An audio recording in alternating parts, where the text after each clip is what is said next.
วลชนครึ่งสีขาวเพื่อชาวประชาเจ้าอาวาสวัดปะกังเจริญผู้ดำเนินรายการเสียงธรรมแสงอรุณและรายการอู้จาปาตาธรรมพร้อมไปด้วยท่านครูบาอาจารย์ท่านเจ้าพระมหาเถระพระเถรานุเถระพระสังฆพระสงฆ์องค์เจ้าขอกราบไหว้สาบุญญาปรมีธรรมพระเดชพระคุณหลวงพ่อสุนทรธรรมานุโยคที่ปรึกษาเจ้าคณะอำเภอไดหลอ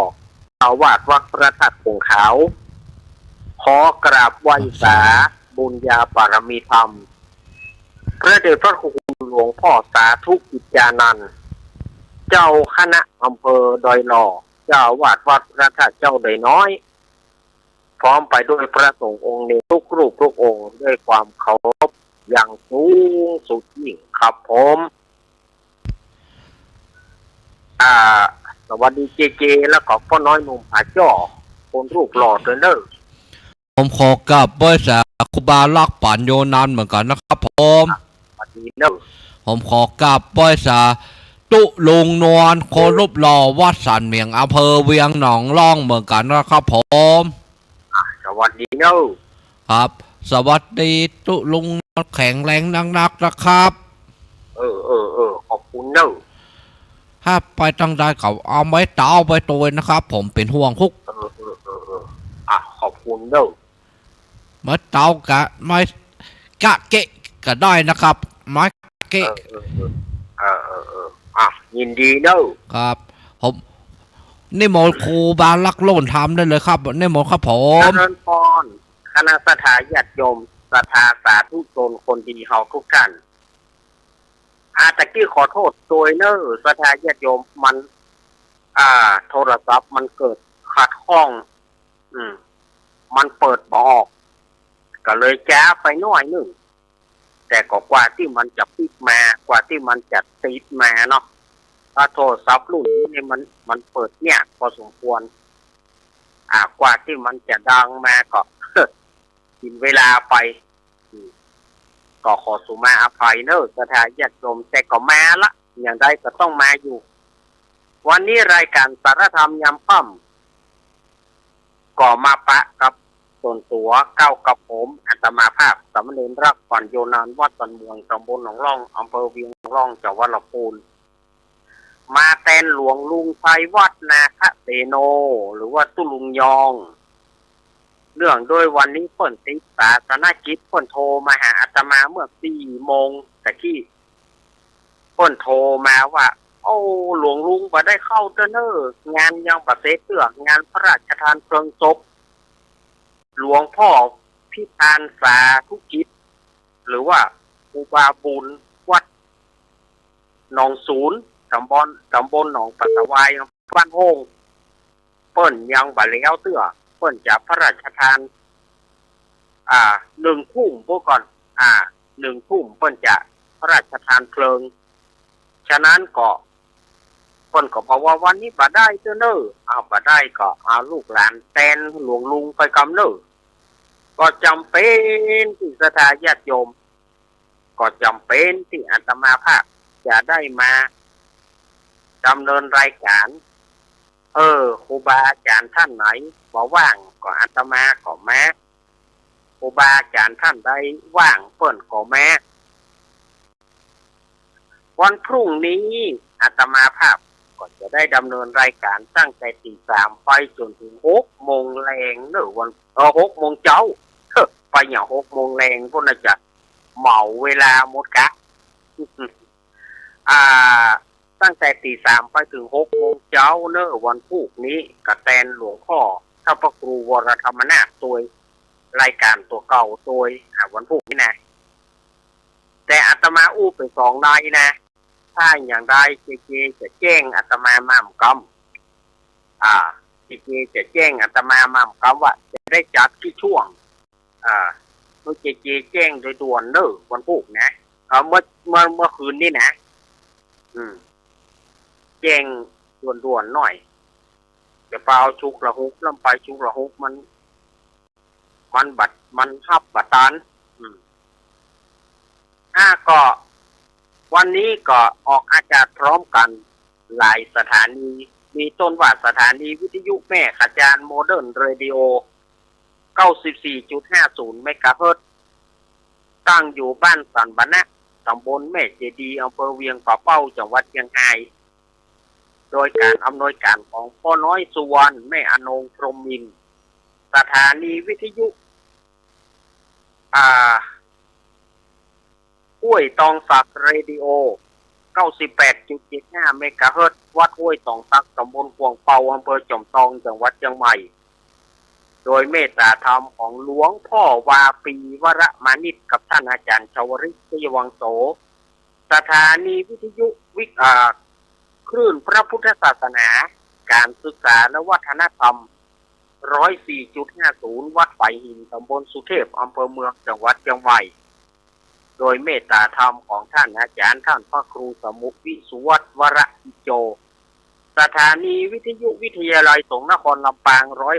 106.50 เมกะเฮิรตซ์วัดบรรพตสถิตโดยเมตตาธรรมของท่านอาจารย์พระมหาสมชาติชาตะขวัญโยสถานีวิทยุของคุณโยมดารุณีเนาะลำปางสตาร์ 101.25 เมกะเฮิรตซ์แล้วก็ลำพูนเรดิโอบ้านป่าตักอำเภอเมืองจังหวัดลำพูนนี่ก็คือรายชื่อรายนามของสถานีวิทยุต่างๆที่เปิ้นรับสัญญาณตั้งแต่เวลานี้เป็นต้นไปมาปะกันวันนี้เป็นค่ำเป็นแรงของวันเสาร์ที่21วันนี้นะเป็นค่ำแรงของวันเสาร์ที่21 มีนาคมพุทธศักราช 2569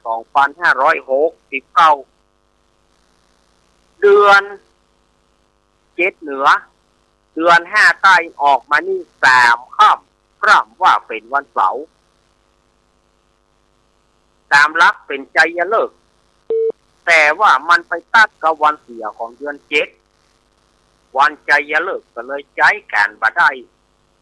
ไอจะทำพิธีอย่างใดต้องไปรอ6ค่ำไปรอวันอังคารบุกเนอร์ประทาญาติโยมถึงจะได้วันดีเนาะต้องรอวันอังคาร6ค่ำบุกเนาะเมื่อมาปะกันแล้วอาตมาภาพก็จะได้นำศรัทธาญาติโยมวันนี้ถ้าบ่ได้เปิดสายก็บอกว่ากันนอกพอศรัทธาญาติโยมเพิ่นก็ว่าท่านอาจารย์เฮ้ยขอนำสวดมนต์พ่องเตอะเพื่อความเป็นสิริมงคลน้ำมันก่อแปลงฮ้อนก่อฮ้อน ขอขจัดปัดเป่าเรื่องต่างๆให้มันหายไปพ่องล้อหรือว่าให้มันบรรเทาเบาบางพ่องล้อจะนำสวดมนต์เนอะศรัทธาญาติโยมจะพาศรัทธาญาติโยมไปสวดมนต์ด้วยกันนะไปเจริญพุทธมนต์ด้วยกันนะวันนี้เนาะแต่วันนี้นี่ถ้าบัตรตานเวลาก็ถ้าบัตรตานได้เปิดสายก็บอกว่ากันนอกเขาก็ผู้เชื่อเขาก็เปิดสายคือกันประจำอยู่ละแต่โดยวันนี้จะได้ปาศรัทธาญาติโยมได้สวดมนต์เนี่ยกำก่อนเพื่อคลายทุกข์โศกโรคภัยต่างๆเพื่อมันสบายอกสบายใจเดี๋ยวพ่องเนาะก็วันนี้จะได้ปาศรัทธาญาติโยมสวดมนต์เนี่ยกำแนะพร้อมกันเนาะเข้ามาสวดมนต์ด้วยกันเร็วเปิดโทรศัพท์ก็ได้เนอะศรัทธาญาติโยมเข้าเว็บไซต์เข้าตังโทรศัพท์ก็ได้เปิดตังโทรศัพท์เข้า Google ขึ้นสีขาวเพื่อชาวประชาหรือว่าจะเข้าเว็บก็ได้ www.doilawradio.com www.doilawradio.com หรือว่าศรัทธาญาติโยมจะเข้า YouTube ก็ได้เข้าที่ YouTube ก็พิมพ์คำว่าวัดป่าหิน2ก็YouTube ก็พิมพ์เข้า YouTube มาสวดมนต์ด้วยกันก็ได้เนอะมาสวดมนต์ด้วยกันก็ได้นะอันนี้ทุกช่องทางนะ พร้อมกันหรือยังพร้อมกันก้าวกับผมขอกราบอาราธนานิมนต์ท่านอาจารย์พระมหาสมชาติชาตะปัญโยผู้อำนวยการสถานีวิทยุวิทยาลัยสงฆ์นครลำปางกราบอาราธนาได้จุดเทียนธูปบูชาพระรัตนตรัยขอกับอาราธนานิมนต์ครับผมหมู่เฮาพนมมือเด้อหมู่เฮาพนมมือวันนี้สถาญาติโยมบ่ต้องเอาน้ำมนต์ก็ได้เพราะว่ามันสถาญาติโยมของคนกินข้าวกินน้ำเนาะจะเอาน้ำมนต์ก็ทุกข์อย่างเงี้ยแต่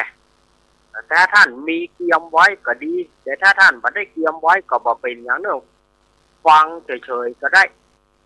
สถาญาติโยมที่กินข้าวก็กินข้าวไปโดยอร่อยเนอะกินข้าวไปก็ปัดมุงไปโดยพ่องเนอะสถานญาติโยมที่คนกินข้าวแล้วก็ไหว้ได้แต่ที่คนกินข้าวอยู่ก็บ่เป็นหยังกินข้าวกินไปเนาะเอาละเมื่อทุกท่านมาพร้อมกันแล้วเขาจะกราบพระเนาะกราบ1กราบ2กราบ3อะระหังสัมมาสัมพุทโธภะคะวะพุทธังภะคะวันตังอภิวาเตมิกราบสวาคาโตภะคะวะตาธัมโมธัมมังนะมัสสามิกราบสุปฏิปันโนภะคะวะโตสาวกสังโฆสังฆังนามามิกราบ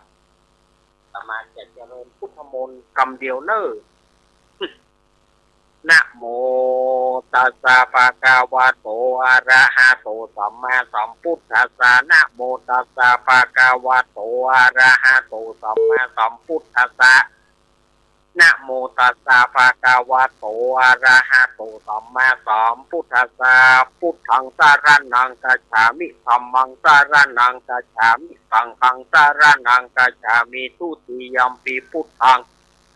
สรณังคัจฉามิทุติยัมปิธัมมังสรณังคัจฉามิทุติยัมปิสังฆังสรณังคัจฉามิตติยัมปิพุทธัง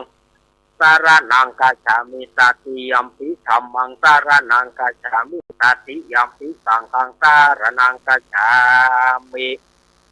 อิติปิโสภะคะวะอะระหังสัมมาสัมพุทโธวิจจารณะสัมปันโนสุขโตโลกาวิโตอนุตตโรปุริสธรรมสารติสัทธาเทวมนุสสานัง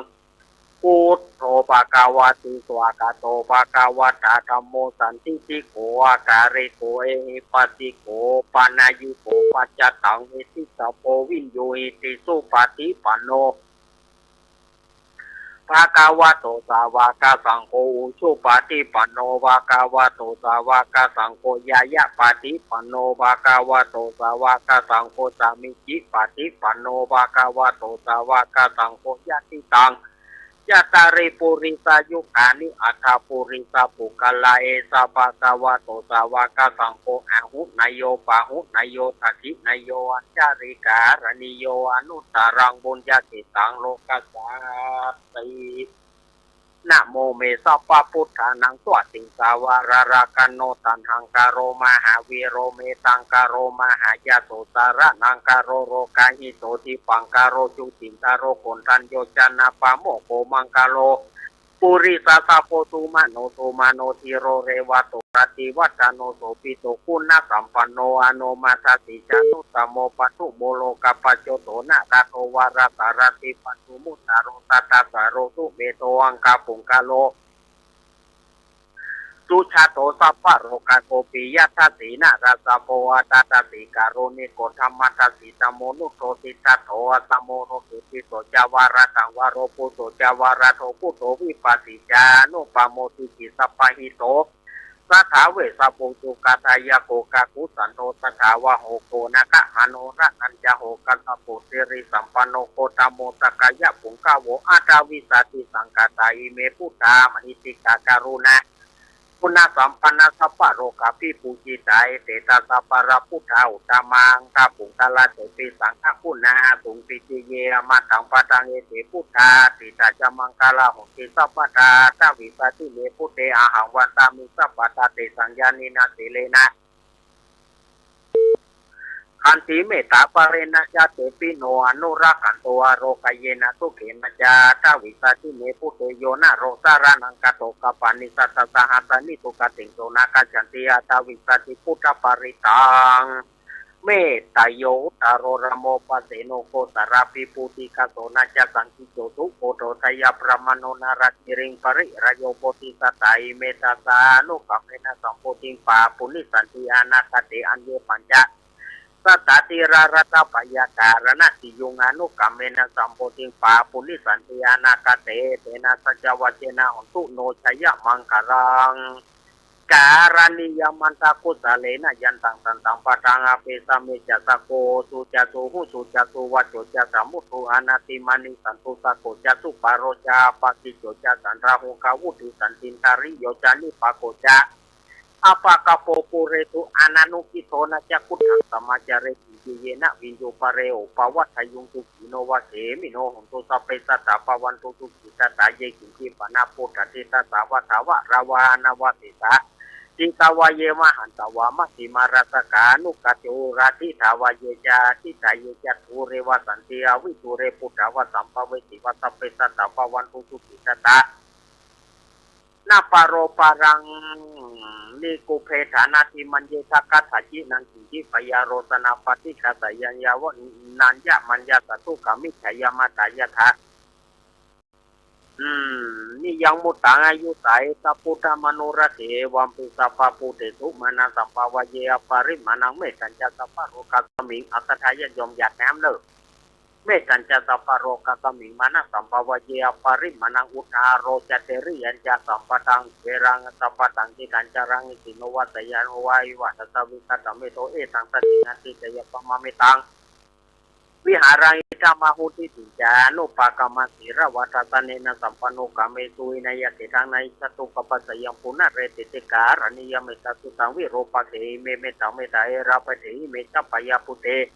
อิเมเมตังเมตังกันหาโคตามะเถหิจาปะตะเถอิเมเมตังเมตังที่ปะตะเถอิเมจตุปะเถอิเมเมตังเมตังปังอุปะเถอิเมมามาปะตะโกอิติมามังอิติที่ปะตะโกมะมังจตุปะโตอิติมามังอิติปังอุปะโตสเปสตาสเปปานาสเปพุทธจักเทวราสเปปัตตารานิปัสสตุมาจิติปะปะมะกะมะอะปะมโนพุทโธอะปะมโนธัมโมอะปะมโนสังโฆปะมะนะวันตานิสิริสัพพานิอาหิวิจิกัสสะปะดิวนานาปิสระภูมุจิกะกะตะเมระกะกะตะเมปะเรตปะติกะมันโตโพธานิโสนะโมภะคะวะโตนะโมตัสสะนังสัมมาสัมพุทธานังวิขันธปริตังอาเปตยัญจะกุไมกะลาจาริสวโนปัทวิปปะโสตามะสมิอาริสวนาปัทวิปปะสัตยะจักุตวิหะเรปุรติเยปรมนาเวทกุตปะธรรมเตเมนะโมเตจัมมังปะยันตุนะมะตุพุทธานานะมะตุโพธิญาณโมวิมุตตานานะโมวิมุตติยายมังโสปาริสังกะโตโมโรวะกะมะกะปายิติโมระปาริตังเอตาวะตาจามิสัพพะทาวะยะสัพพะทะสเปเทวานุโมทันตุสัพพะสัมปติสิทธิยาทานังคะทันตุสัทธยะเตระกะตุสัพพะทะภาวนาเประตังทุกขะฉันตุเทวตากะตะสัพเพพุทธาปรปัตตาปัจเจกนันจะยังพรังอระหันตานันจะเตเจนาระกังวันตามสัพพะโสวัตุสัพพะมังคาระกตุสัพพะเทวตาสัพพะพุทธานุภาเวนะสัทธะตุติงภวันตุเตภวตุสัพพะมังคาระกตุสัพพะเทวตาสัพพะธรรมานุภาเวนะสัทธะตุติงภวันตุเตภวตุสัพพะมังคาระกตุสัพพะเทวตาสัพพะสังฆานุภาเวนะสัทธะตุติงภวันตุเตอาจจะมัญญาปัจเจเวสิกวายังกิวารังปริปุตังตังยวะเทวติสัพพะติกาตายะอุณสัพพะติกาตายะดังสมาคัสสวะสัตปะสิริงสัพพะสัมปะสานังปฏิกาตายะเยวะเทวะสิริโอปินาปฏิฉาทานะทังอาจมัญญาปัจเจเวกิตวะโยบินดาปโตปริปุโตโตเนวัตวัยขายนามันไหนนายวัยกุลสนายวัยเทวัยมัจจปกายสติหิยปนวิสุปรติยาพระมจาริยานุกายะอิเตปุรนัน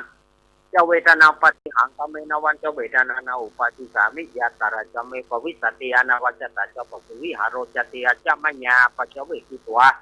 ยังเสนาสนังปริพุทธังสัญญาวเทวติสัพปติกาตายะอุณสัพปติกาตายะดังสมาคัสวาตตปัสสิริงสัพพสัมปัสนังปฏิกาตายะวะเทวะอุตุปริสยวิโนทนาปฏิสารณะรามังจามายาปัจเวกิตัวโยกิรานาปัญจยาภิสัจจาปริกโรปริพุทโธโสยาวะเทวะอุปนานังวยาปฏิกนังเวทนานังปฏิกาตายาปยาปชาปรมัตตายติปัจเวกนาติอิริโอตปะสัมปนาสุตตมะสมัยสังยิตตันโตสัพพุริสาโลกเทวะธรรมชิวุจจาริสันติปะทาปัฏนาสันติปะทาวัจนามัตตปิตาจาริกันตาจตเวทะปฏิกมาสุโขพุทธานาอุปโทสุขัสธรรมเทศนาสุขสังคัสสามัคคีสมาคานันตโพสุโขคติโยเตโตจเนตสมิเยโกตปฏิจายิโนวิจจารานัสัมปโนโตเตโตเทวมโนเตเทวตปฏิยติโจรติมาปันติจันติมาสนะโตคติโยตปฏิจายิสัพพติพระมโนอัฏฐสัพพะมโหรตังพุทโธตัปะเอเตจัสสะอารกายาปารมาราภาสันทุติปารมังทานังวิสาตังปารมายตินิพพานังปารมังสุขังครับเอาแล้วสถาญาติโยมอาตมาก็ได้ปาสถาญาติโยมเจริญพุทธมนต์สวดมนต์เพื่อความเป็นสิริมงคลวันนี้กับตนกับตัวและครอบครัวเมื่อไหนก็จะได้มานั่งนั่งแจมันเมื่อไหนเขาสาระต่างๆก็มันนักละหรอเอาสาระต่างๆก็นักละนี่บอกจะเอาอย่างมาเขาก็บอกจะเอาอย่างมาล่ำเหลือนะแต่เจ้าสถาญาติโยมภายใต้ฟังรายการเทปเก่าพ่องเจเทปเก่าออกตั้งแต่2:00 นมาจนถึง5:45 นาทีเอาแนวเนอะตะกี้นะถ้าฝ่ายฟังตะกี้ท่านอาจารย์อย่ามาออกมันน้ำเหลือตะกี้ก็ออกปัจจัยไปเทปเก่าตะกี้นะต้องแจ้งกับสถานญาติโยมก่อนตะกี้เป็นเทปเก่า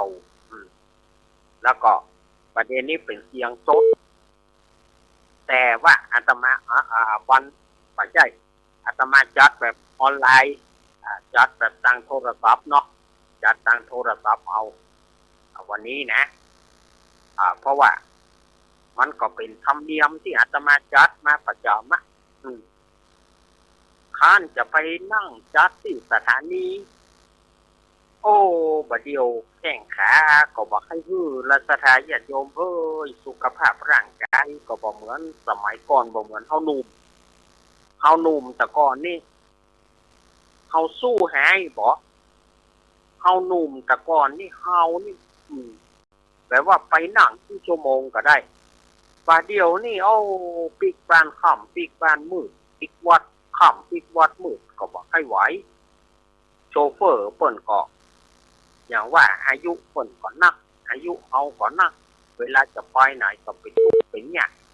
ก็เลยคิดวิธีเอาออนไลน์จัดทางโทรศัพท์เนี่ยนะสมัครราคาถูกเขียก็พอถูกพอถ่ายกันได้อยู่แก่เนาะ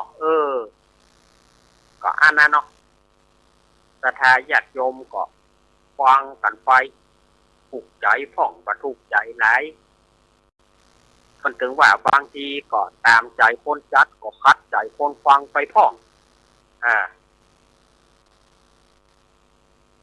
มันจับใจงูมันบ่จูใจเขียดนะคนว่าคนโบราณว่า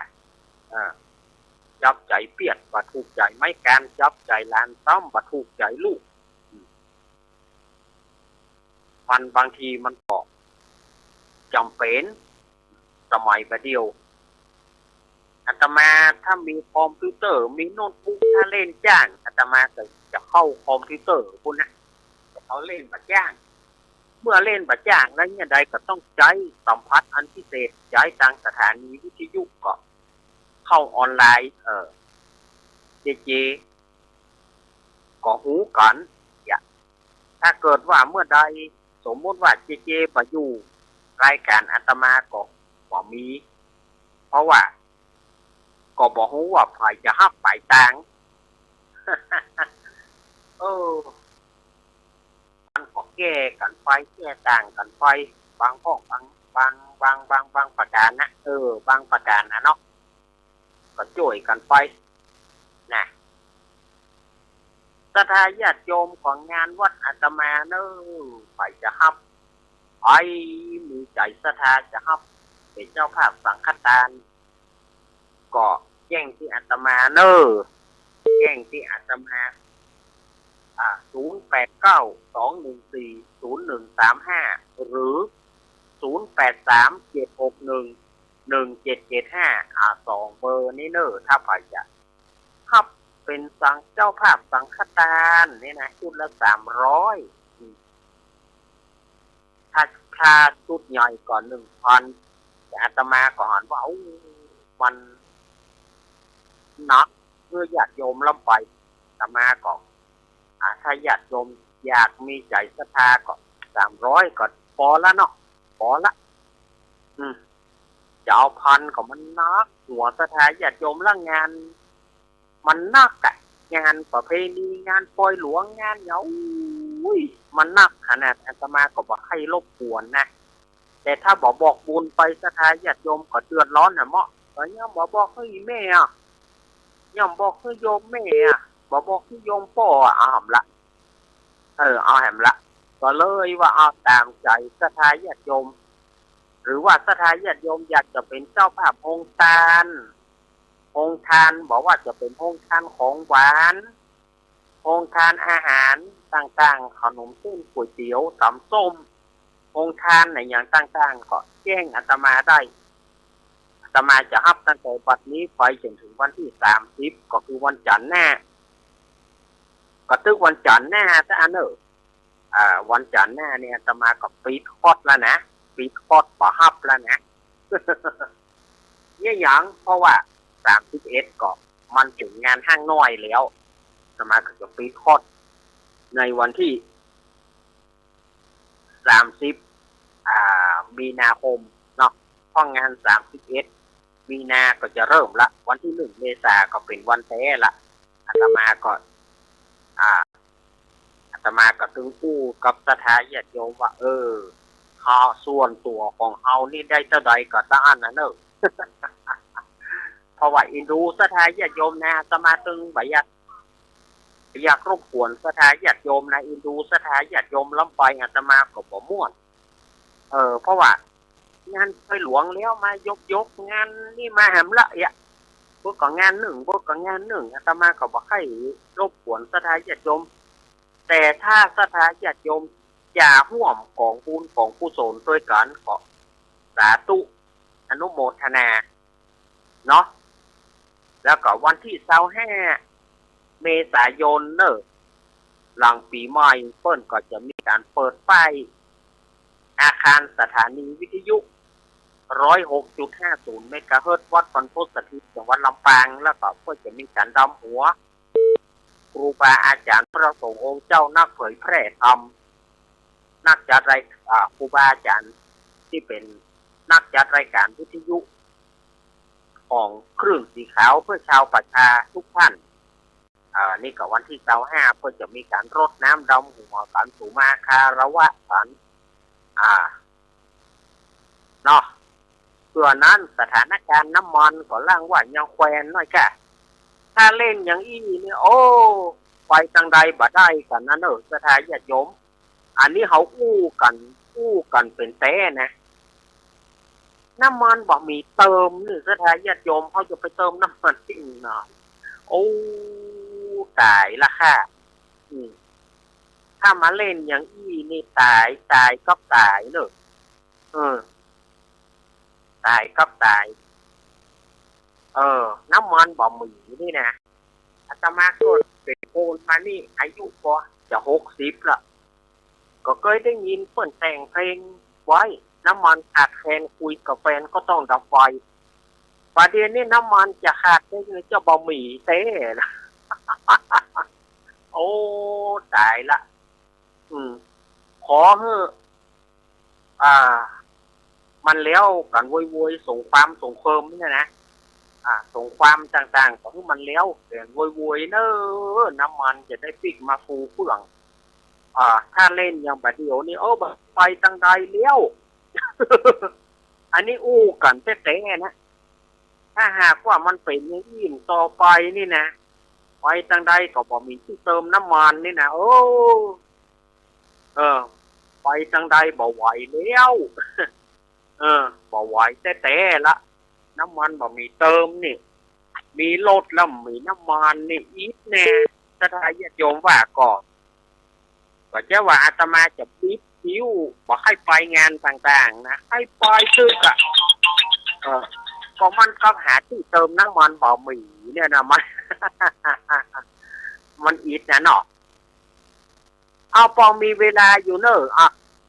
เปิดสายให้สถาญาติโยมโทรเข้ามาเลยเนอะวันนี้ได้ปาสถาญาติโยมสวดมนต์เดี๋ยวเห็นหน่อยเนาะสถาญาติโยมโทรเข้ามา0837611775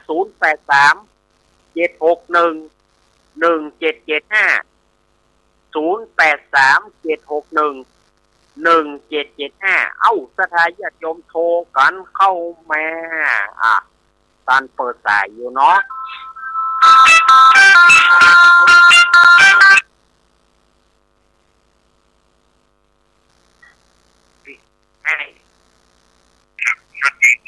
ชัดเจน94ก่อนวัดนะเต้นแถมเลี้ยว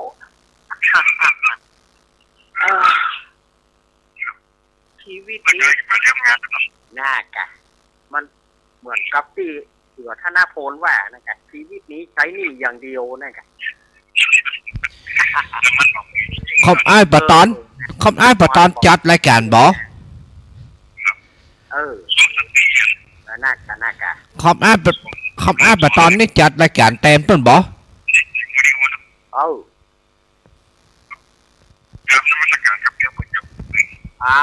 ขอบคุณคำให้เนอครับคำอ้ายปะตอนถ้าคำอ้ายปะตอนได้ยินนี่จัดรายการเต็มต้นบ่คำอ้ายจัดรายการจ้างบ่มาแล้วเนอะพี่ไอ้แม่ริมมาละตัวจริงเสียงจริงครับเนาะแน่นอนท่านของรายการละหมดครับเนาะผมว่าถ้าวุฒิกรรมนี่นะมันต้องไปวัดไปไหนก็ได้ครับผู้ในกรรมวิทยุเนี่ยเนาะได้ทางนั้นผู้กับในวิทยุเนาะหมดขนาดเลยครับขอบคุณพี่ไอ้เอ๋ยคืนนี้อย่าลืมด้วยครับธรรมะอาเอียดครับไม่ลืมเดี๋ยวม่วนขนาดเลยครับครับผมมากำลังใจท่านนะครับสมัครครับแล้วพี่ไอแฟนพันธุ์แท้แม่ริมเนอะแม่ริมกระเดียวกับพวกเนอะ3 ทุ่มก็เนอะไอแฟนพันธุ์แท้เนอะ3 ทุ่มก็ปากันนะนี่ก็หนึ่งในทีมงานเจริญปอนอุ้ยเฮือนแม่อุ้ยเฮือนแต่ว่านี่เสียงเฮ็บป่ะแม่อุ้ยแต่ว่านี่เสียงเฮ็บขนาดมันไอ้นี่แหละมันนี่บ่อายเนาะไอ้มันนักอายบ่นักเอาขวางเอาอัน7ขวางไปสีใหม่เด้อ94แม่ขาจานเจ้าได้เลยแม่ขาจานเนาะนะยินดีแม่อุ้ยอุ้ยเฮือนแม่อุ้ยเฮือนแสนต่อวังเหนียลำปางแม่อุ้ยเฮียนชาวบ้านเปิ่นพวกเขาแม่อุ้ยเฮียน บ้านเฮาห้องแม่อุ้ยเฮือนแสนสอวังเหนียลำปางแหม แม่แก้ว100%นะไปไหนฮะแม่แก้ว100%มาอืม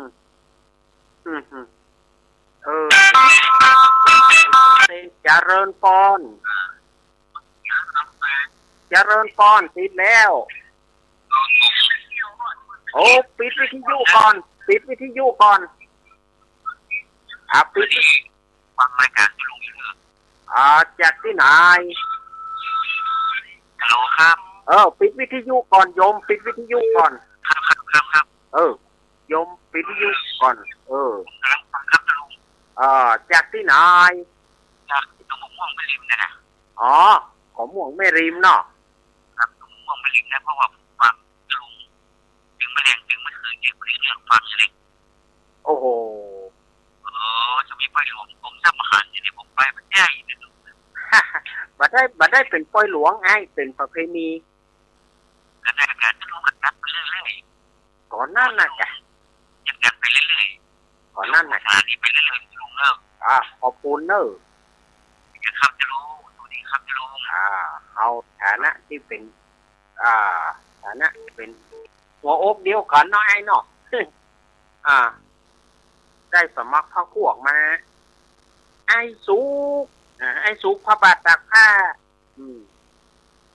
เปิ้นมาปวยหลวงบ่ได้ต้อนรับเปิ้นบินสกำน่ะไอ้สุกพระบาทตากผ้าก็อีดูเปิ้นเนาะเปิ้นก่อนตาเปิ้นก็บ่ดีเฮาก็ต้องมันติดกันถ้าการงานมีนี่นะมันต้อนรับกันบัดทั่วถึงเนาะไอ้สุกพระบาทตากผ้าก็คือเติงหาอยู่เนอะแล้วก็สถาญาติโยมไผจะโทรเข้ามา0837611775เนาะวันพุกกันเนอะวันพุกเมื่อเจ้ากันเนอะจะประกาศรายชื่อรายนามสถาญาติโยมที่เพิ่นรับสั่งตึงเก่าตึงใหม่หมดนะ ตึงเก่าตึงใหม่วันพุกกันเนอะวันนี้มันเวลามันจำกัดวันพุกนี่มันมีเวลาแงวมันมีเวลาแงวก็ถ้าหากว่าอาตมาได้จัดไปถึง6 โมงนี่ก็การเปิดสายอาตมาจะเปิดสายบ่เนอะจะเปิดสายตี 5บ่ายบ่เนอะเจริญปอนไม่หาเจ้านี่เอาจากทางใดแม่ไม่ห้าไม่แหงสีหนึ่งฟังแม่ล่าบ้านไม่ห่างเนาะโยมเห็นสวดมนต์ด้วยเนี่ยสวดมนต์ด้วยกันตะกี้นะอนุโมทนาด้วยนะตันก่อนนี่ตันก่อนไว้จ้ะเอาไว้เอาเนาะ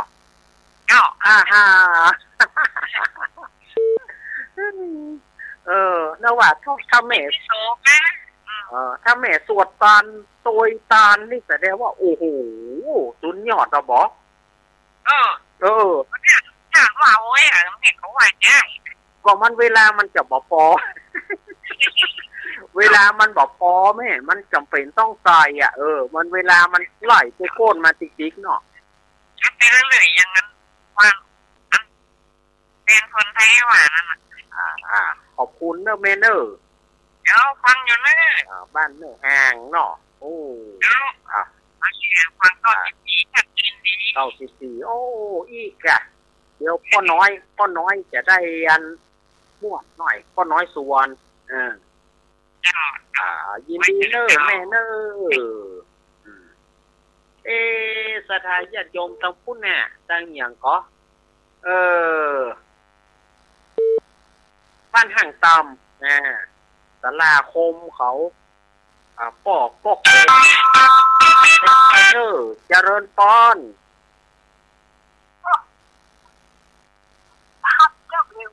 ฮะ แล้วเหรอ อะไรวะ ก็ห้าบแล้วเหรอยายพรบ่ห้าบจะได้ นี่แต่นั้นว่า โอ้ก็มันยากะสายมันบ่เหมือนโนเกียแม่โทรศัพท์นี่นะถ้าโนเกียนี่เขากดตัวหับสายกดตัวหับสายมันถึงไปโลถ้าเป็นโนเกียนะนี่จะไปเสาะถามโนเกียสักเครื่องก่อนอย่ามาไว้หับหน้าใหม่นั่นนะมันเฮาบ่ต้องได้วางสายเขากดตัวหับกดตัวหับมันถึงไปลุยอ่ะก็หามันเฉียมนะโนเกียแบบเดียวนี่นะ ว่าเอาของโอ๊ยเรื่องไปมันแย่ไปเยอะเลย ถ้าว่าเป็นโนเกียนี่นะมันจะหับสายหน้าไม้ง่ายมันตืดเขาก็หับบางทีดูเพกกันบางทีหับกัน2-3 สายก็ได้อ่ะ ยายพรกินข้าวกำยัง ยังไม่กินเยอะ มาได้กินเตื้อโอ้ แล้วขนม แกงผักหวานกะ เนี่ยนะ กินขนม จ้า หน้านี้กินน้ำล้อมเนาะ ไหนครับยกขู่อะไรอ่ะ หน้านี้หน้านี้กินน้ำอย่างเดียวเนาะ ยินดียายพรเนอะ คุณกระจกอ่ะ คนกับบะตกพื้นไปปากันที่ทำมาใครเครียดเนอะ เอาบ้านเดิมไม่รับ อ่า ไม่รับนี่นะ ถ้าเขารับก็รับเนอะ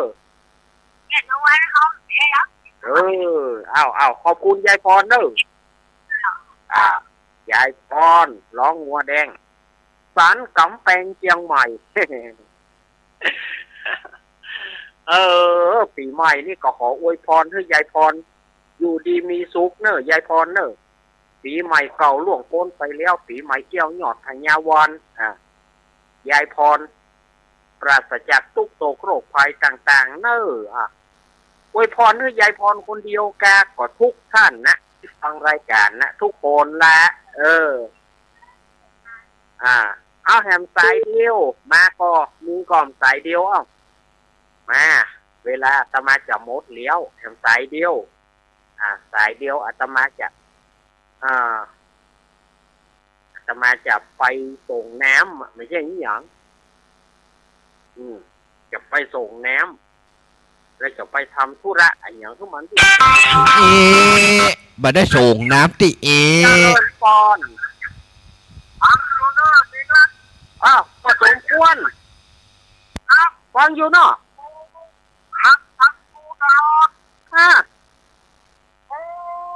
ไอ้ยัง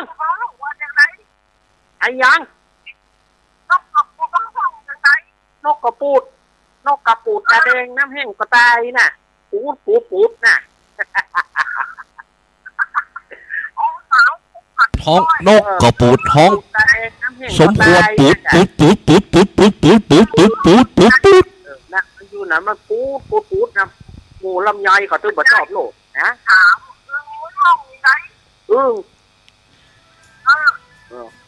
นี่มันเป็นลานเฮามาห้องเฮาบ้าสมควรมันห้องสมควรปุ๊บอีลบเกียดนี่มันเอฟเขาจะเอามันยินดีพ่อสมควรเนอะ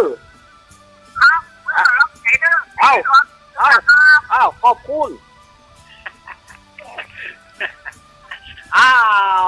ล่ะเดี๋ยวสมควรถามนะมันห้องอีสมควรสมควรปูดสมควรปูดไปแล้วสมควรปูดเวลาจะหมดแล้วเวลาเหลือน้อยเดียวสมควรปูดสัญญาณเติมปางเนอะหมดแต่แห่อ้อมจุนะหมดแต่แห่สมควรหอปูดสมควรปูดไปแล้ววันนี้มีหอนแต่ละ คนจัดและแกะมาได้ส่งน้ำเตี้ย อ้าวศรัทธาญาติโยม วันพรุ่งนี้ก้อยปะกันเนอร์ตี 3แล้วก็ศรัทธาญาติโยมฟังตั้ง104ก็ที่สามารถ104ได้ก็ไปฟังตั้ง104เนอะรายการธรรมะคลายเครียดโดยมีโยมพี่พิสมัยวิไรศักดิ์เป็นหัวหน้าทีมโยมพี่พิสมัยวิไรศักดิ์ก็เดี๋ยวก็ไปปะก่อนปูนเนอร์เวลา3 ทุ่มนะ3 ทุ่มอาตมาจะพักก่อนนะเนอร์ศรัทธาญาติโยมกินข้าวกินน้ำกินนำสำราญกันเพราะจงโยกโศกจงคลายเนาะสิ่งไม่ดีจงหายให้ดีมาให้หนีดีมาในปีใหม่นี่นะปีม้าทองนี่นะคนห้องปีม้าทองเนาะอยู่ดีมีสุขเนอะขอขอบคุณทุกสถานีแล้วก็ขอบคุณเจ้าหน้าที่ทุกฝ่ายดีเจตัวเนอะอยู่ดีมีสุขเหมือนกันขอบคุณจากจ่ายมาเมียอย่างฮื้อนะครับขอบคุณจากจ่ายมาเมียอย่างฮื้อ พุทธาปัจจายิโน ดีเจนี่ขอบคุณจากจ่ายมาเมียอย่างฮื้อครับ อายุวันโอสุขังพระลัง